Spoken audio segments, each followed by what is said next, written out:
ಆತ್ಮೀಯ ಬಂಧುಗಳೇ, ಇವತ್ತು ನಾವು ಎಲ್ಲರೂ ಕೂಡ ಸೇರಿರೋದು ಸಾಂಕೇತಿಕವಾಗಿ ಇಡೀ ದಲಿತ ಸಮುದಾಯದ ಮತ್ತು ಇಡೀ ನಾಡಿನ ಎಲ್ಲಾ ದಲಿತ ಸಂಘಟನೆಗಳ ಪ್ರತಿನಿಧಿಯಾಗಿ ನಮ್ಮ ಡಾಕ್ಟರ್ ಎಸ್ ಸಿ ಮಹದೇವಪ್ಪನವರು ಇದ್ದಾರೆ.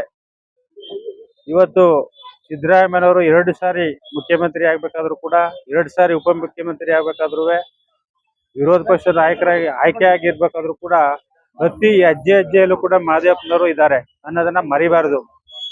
ಮತ್ತು ಇವತ್ತು ದೇಶದಲ್ಲಿ ಕೋಮು ಶಕ್ತಿಗಳು ಪ್ರಬಲವಾಗಿ ಅವು ಬೆಳೀತಾ ಇರ್ತಕ್ಕಂಥ ಸಂದರ್ಭದಲ್ಲಿ ವ್ಯವಸ್ಥಿತವಾಗಿ ಸಂವಿಧಾನದ ಆಶಯಗಳನ್ನ ಮತ್ತು ಪ್ರಜಾಪ್ರಭುತ್ವದ ಮೌಲ್ಯಗಳನ್ನ ಬಹಳ ಅತ್ಯಂತ ಪರಿಣಾಮಕಾರಿಯಾಗಿ ಪ್ರತಿಯೊಬ್ಬ ಪ್ರಜೆಗೂ ಮುಟ್ಟುವ ಮುಖಾಂತರ ಜಾಗೃತಿ ಮೂಡಿಸಿ ಇವತ್ತು ಕೋಮು ಶಕ್ತಿಗಳನ್ನ ಹೋರಾಟುವಲ್ಲಿ ಡಾಕ್ಟರ್ ಎಚ್ ಸಿ ಮಹದೇವಪ್ಪನವರ ಪಾತ್ರ ಬಹಳ ಅತ್ಯಂತ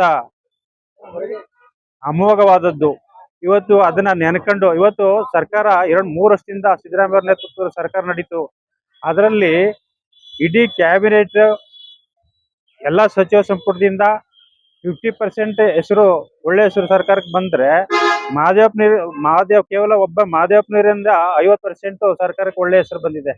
ಹಾಗಾಗಿ ಇವತ್ತು ನೋಡಿ SC SC TSP ಹಣನ ದುರುಪಯೋಗ ಮಾಡಿದ್ರು. ಇವತ್ತು ಬೇರೆಯವರಾಗಿರೋದು ಮತ್ತೆ ಇವತ್ತು ಎಲ್ಲಾ ಸಂಘಟನೆಗಳು ಇಡೀ ಅದರಲ್ಲಿ ದಲಿತ ಸಂಘರ್ಷ ಸಮಿತಿ ಇವತ್ತು ಇಡೀ ನಾಡಿನ ಎಲ್ಲೂ ಕೂಡ ಚಕಾರ ಎತ್ತೆ ಮಹದೇವಪ್ಪನವರ ಪರವಾಗಿ ನಿಂತಿದೆ.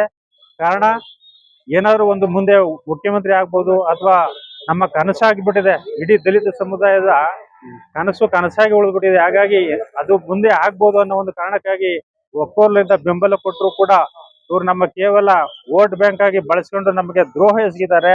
ಮುಂದೆ ಇದೇ ರೀತಿ ಮುಂದುವರೆದ್ರೆ ತಕ್ಕಪಾಠ ಕಲಿಸ್ತೇವೆ. ಈ ಒಂದು 3ನೇ ತಾರೀಕೇನು DK ಶಿವಕುಮಾರ್ ಅವರ ಸಂಪುಟದಲ್ಲಿ ಮಹದೇವಪ್ಪನವ್ರನ್ನ ಪ್ರಬಲ ಖಾತೆ ಕೊಟ್ಟು ಅವ್ರಿಗೆ ಉಪಮುಖ್ಯಮಂತ್ರಿ ಕೊಡೋ ಮುಖಾಂತರ ಇಡೀ ದಲಿತ ಸಮುದಾಯದಲ್ಲಿ ಆಗಿರ್ತಕ್ಕಂಥ ಅಸಹನೆಯನ್ನ ಅಥವಾ ಸಿಟ್ಟನ್ನ ಶಮನಗೊಳಿಸ್ಬೇಕು ಅಂತ ಹೇಳಿ ಮತ್ತು ಆಗಿರ್ತಕ್ಕಂಥ ತಾರತಮ್ಯವನ್ನ ಸರಿಪಡಿಸಿ ಸಾಮಾಜಿಕ ನ್ಯಾಯ ಒದಗಿಸ್ಬೇಕು ಅಂತ ಹೇಳಿ ನಾವು ಒತ್ತಾಯ ಮಾಡ್ತೀವಿ.